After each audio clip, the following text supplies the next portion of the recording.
Hello అండి, అందరికీ నమస్తే. ఈరోజు సేమియా ఉప్మా అండి.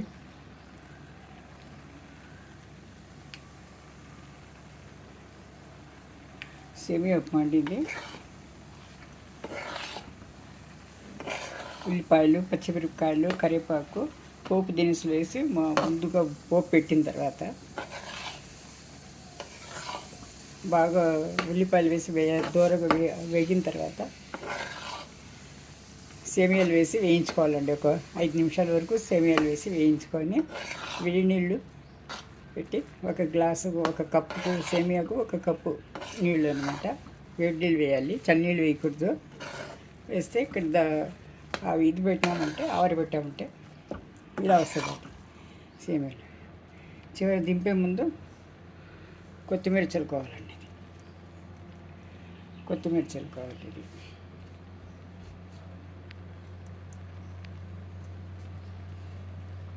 ఇలాగే కాయగూరలు అవి క్యారెట్, బఠానీ, పచ్చి బఠానీలు,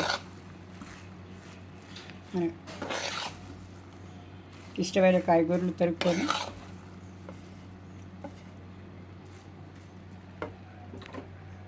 మసాలా వేసి అది కూడా చేయొచ్చండి. మసాలా వేసి సేమియాలు ఉల్లిపాయలు, పచ్చిమిరపకాయలు అన్నీ వేసి వేయించుకొని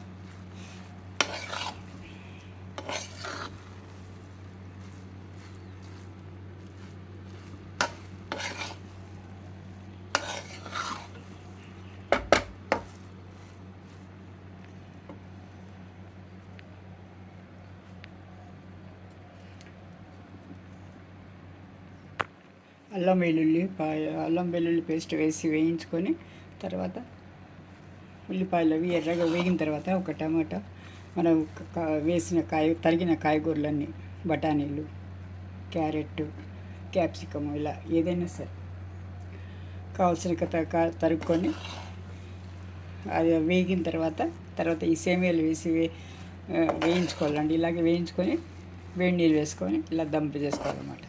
అది కూడా మసాలా సేమియా అనమాట. ఇది ఒకటి ఉప్మా పోపులాగా వస్తుంది అనమాట. ఇది ఉప్మా పోపులాగా వస్తుంది. ఇది ఇట్లా చివరిలో ఇలా ఉంటుందండి సేమియాలు.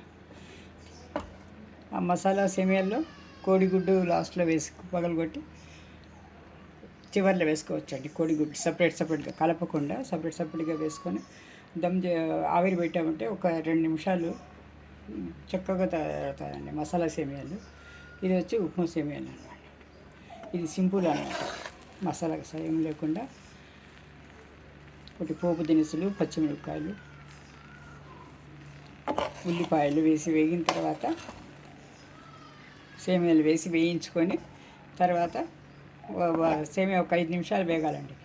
వేగిన తర్వాత వేడి నీళ్ళు వేసి ఒక గ్లాసు వేసుకున్నట్టు సరిపడుతుంది. చివరిలో దింపే ముందర ఒక నిమ్మకాయ పిండుకోవాలండి. ఒక నిమ్మకాయ పిండుకొని వేడిగా తింటే చాలా బాగుంటుందండి. ఇది ఆవకాయల్లో కానీ చట్నీలు సపరేట్ చేసుకొని పుదీనా చట్నీ, పల్లీ చట్నీ కానీ దేంట్లో కూడా తినొచ్చండి. ఇది బాగుంటుంది. టమాటా చట్నీ కానీ, గోంగూర, ఏవైనా సరే పచ్చళ్ళు ఏమైనా సరే వేసుకొని తింటే చక్కగా ఉంటుందండి. ఇది చివరి స్టేజ్లో ఇలా ఉంటుందండి. ఇది బాగా చూడండి. వేడిగా కేసరిలో తీసి పెట్టుకున్నట్టే వేడిగా ఉంటుందండి 1 గంట సేపు. Thank you for watching.